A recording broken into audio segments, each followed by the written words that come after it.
Hello and welcome to Picking Principles. I'm back with part 3 of my basic lockpicking knowledge series. I don't know what to call it.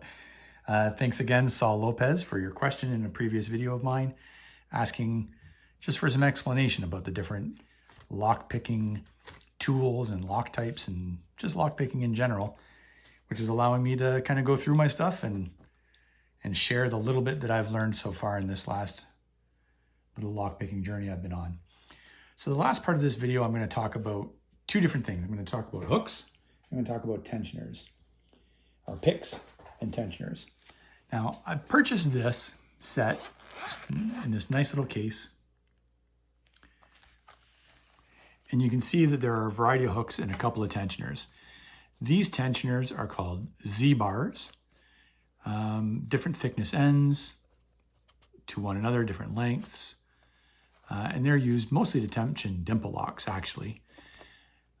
This is not a hook, and the rest of these are all hooks, and they all look pretty similar, with a few minor exceptions. I think this is a GOSO set, G-O-S-O, which I've never, ever used. I've attempted to use it, but the picks themselves are a bit thick, and I've got some others that I prefer. But I'll show you the first pick set I bought. Oh, hang on a second. So I said these are mostly hooks. These are all hooks. This is a weird profile. Not quite sure what you would call that. This one here, you'll notice it's got the two kind of half balls. You would call this, well, I don't know what you would call it. Would you call it a half snowman? When there's two balls, it looks like a little snowman. It's called, so that might be a half snowman. And then there's this one right here. I'm pretty sure that this is supposed to be a dimple rake, but I'm not 100% positive. I can't remember. I'd have to look up the specs on the kit probably. All right. But the other half, and I have shown you these tools already, came with all, oh, maybe I haven't. So here's a tensioner for wafers, and here's a variety of different picks with another type of tensioner. I actually like these tensioners because you can use them one way or the other. That's more like a bump key, but all of these are different rakes for different peak profiles inside of a wafer lock. And you've seen my other set that's got those things in there. I think I had a clom set that had quite a few more different sizes and good stuff. I'll show you that again right away. So anyway, the picks in the back set here, those are for wafer locks. The picks in the front are for standard pin tumblers. But this is the first set I bought, and I used it quite a bit, but not all of the profiles. They're not all here because I filed some down to try to get them to do other things, but I'll just quickly go through the basics. This is your standard pick. It's what you'll see in movies. It's a standard hook. And standard hooks come with slightly different steepnesses than one another, or in slightly different lengths of the tip. And these are just meant to get under pins and get around them, because depending on some pins, it might be difficult to get under and pick them properly. This would be an example of a snowman or 2-ball tensioner. This is a different kind of hook. You'll notice that it's kind of got that flat end. I'll show you some Jimmy Longs in a minute that'll illustrate the difference between a rounded end and a flat end, because this is kind of wide too, so it's not really great. And these would be half diamond. So if it was to continue, it'd be like a point on the other end, two different size. They're kind of like half diamonds. And the remaining ones in here are rakes. And you've probably seen people raking. It's actually quite a bit of fun. You want to see a master at work raking, then go see Brett Sucks. He uses like a standard snake rake like this. I think some people might call this a bogata as well. I think this is, maybe this is a bogata, not a snake rake. Snake rake's normally more like an S. But this is a decent enough example of something like a snake rake. And you basically move it in and out, rock it up and down, back and forth, and it gently pushes the pins out of the way.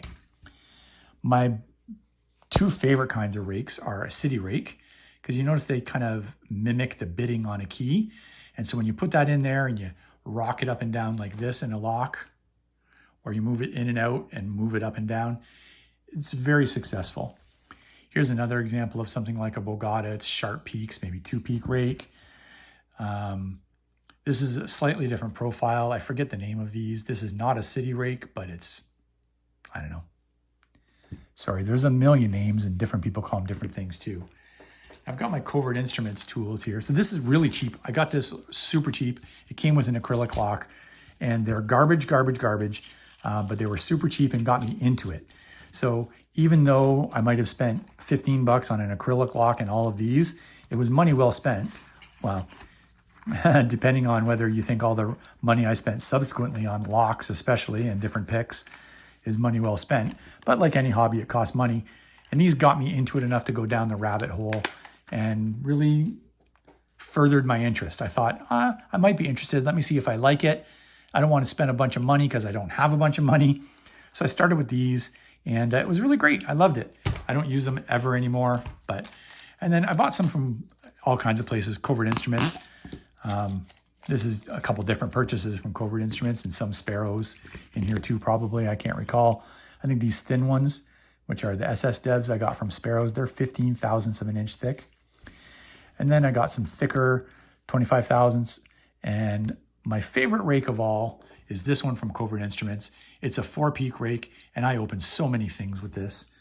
And then, of course, Covert Instruments came with these different tensioners as well when I ordered them. They're stamped with the thickness. This one's a 30 thousandths opener. This is called our tensioner. This is a wiper insert. That's a 40. Some people are calling these Z-bars as well because it's kind of like a Z. But for the most part, I heard people call them wiper inserts. So that's actually what I call them now. Anyway, these are 30, 40, and 50 thousandths. I've got a video specifically talking about those Covert Instruments versus these ones from Southern Specialties. They're almost identical. These just have color coded so you can grab them quickly. But once you get into it, you'll also notice, like, look, that looks thinner. That looks a little thicker, and that looks thickest, 30, 40, 50 thousandths. So if they're near one another, and even if they're not, after a while, you can tell just by picking them up and looking at them. And then I got this cool little jiggler. You can use this for gas caps or wafer locks. Pretty neat little thing, all from Southern Specialties. Also not very expensive. I don't remember, 10, 15 bucks, who knows. All right, so I've shown you the different profiles, shown you my cool other profiles, but to really see the differences, I'm gonna pull out the Jimmy Longs. So here are some Jimmy Longs in 23 thousandths. So they've all got these molded handles. They're all the same thickness, but they're all slightly different profiles. So I'm just gonna put these down and hopefully I can zoom in. Now I've bent this one a bit. I'm a little hard on my picks sometimes, a little too much pressure. So if we just look at the tips of these, you can see that this one's got a really shallow tip right here. It doesn't have a lot of curve to it. This one's curved a little bit more, so it'll get under some pins. And then these two, this would be the medium hook, are for getting under pins, because sometimes the front pins, you won't want to lift them, or some pin you won't want to lift. But if it's flat, when you get under, you're going to lift all the pins, even with just the shaft or with the back end of this. So these are really useful for kind of getting under some pins, getting really around them and only touching the pins you want to pick. So these are in 23 thousandths thick, and they're called round hooks because if you look at the tip, the tips are rounded. And you can see clearly the difference in the steepness between the different hooks. This one's flat, and you can tell I use it more too because it's bent and beat up. This one's practically new. I don't use it very often because it's not often I need to really get under things with that steep of a hook. And I tend to use thinner hooks too. 20 thousandths are not my favorite. I prefer something in the 20 thousandths range. So I'm going to leave those out for a moment because I want to show you also these Jimmy Longs 19 thousandths. And you see there's a low flat, a short flat, a medium, and a deep, which is exactly the same profiles, but these are a little thicker and these are round. So I'll just show you the medium. So this is the medium flat and this is the medium round. So the main difference, they have basically the same angle, but the flat hook has got a flat top. And that lets you sit on top of pins a little bit better, helps you find them, but it also catches, I find, and they got a bit of a sharp edge. I'm gonna have to like sand down a little bit. And remember, key pins are pointed, so it's sometimes difficult to get a round pick to sit on a pointed end of a pin. So these are really useful. You'll also find some, they're called monkey paws. They'll have a little notch in them and a little catch. There's so many different profiles. So anyway, that's the basic look at the different picks. You've seen different thicknesses, different profile types, different rakes.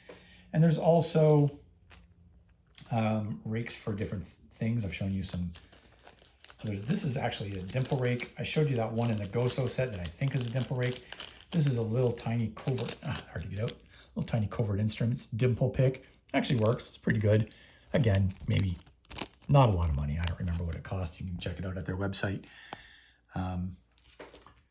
So those are the different types of hooks. In previous videos, I think in part 1, I showed you the tubular and the warded ones, and it just showing you the jiggler. That's the jiggler right there. Just put it in and shake. A lot of times it will require tension. And I guess one other thing, tensioners come in a variety of types. So you've seen the Z bar or the Z bar. I've shown you these inserts. People call them wiper inserts. And I think it's because people started to make them out of windshield wiper blades. I don't really know the origin. So this is, I peeled off the rubber and pulled off the plastic, and I've cut this one because I've made stuff out of it already. But one set of blades, I think, gives you 2 of these, and I've got probably 4 of them lying around. And the beauty of these is that you can make them into tools. It's nice, good spring steel. It's pretty sturdy. You're gonna throw these out anyway when you're done replacing your windshield wipers. So harvest the steel and then use them to make tools. That's a big part of the lock sport community, is creating your own tools, because you're not gonna have something you need, maybe for a specific type of lock where you've only got one, you don't wanna go buy a bunch of tools for them, or you're gonna encounter a lock in the wild that someone's asking you to open, and you don't have the tools for it, and you gotta manufacture your own tools. There's a lot of different people that really build a lot of tooling. Rook Knight does a lot. Jeff and Things has got some interesting takes on tooling. And then Paul, I'm sorry, I can't remember your actual channel name. Paul G. I'm gonna have to put it in, like type it across the screen here in a minute. Lockpicking Paul. Sorry, man. Lockpicking Paul does some great stuff with some tooling. So check out those channels as well. And you'll get to see how to make some tools. I already mentioned Brummy Lockpicker. He does a lot of lever locks, but that guy he makes all of his own tools. I don't think that guy even purchased ever one tool. He makes all his own tools. And you want to see some real craftsmanship with locks and tooling, you can check out Jack Fox as well. All right, I can't really think of anything else.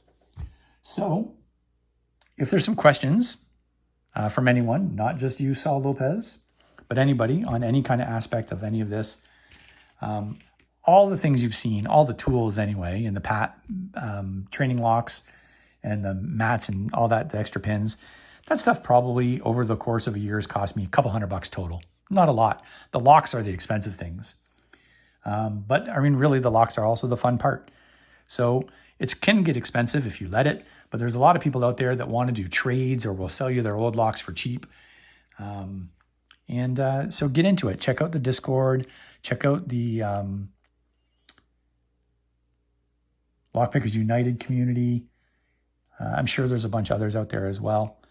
Check those out. Meet some people. Just respond to people inside of their channels, like Saul did to me. And, everybody's really friendly. I'm sure they'll be happy to reach out. You want to see different tools and different sets. There's some great reviews out there, so you can check out those as well. All kinds of different great people out there that are just out here to help you with any kind of question you might have. Everyone's really friendly, really supportive, and really eager to help you learn. So that's the end of this series. I hope you enjoyed and learned something from it. And again, questions, comments, feel free to put them in any of the 3 videos in the section below, and I'll be sure to answer. Thanks, everybody. Have a great day.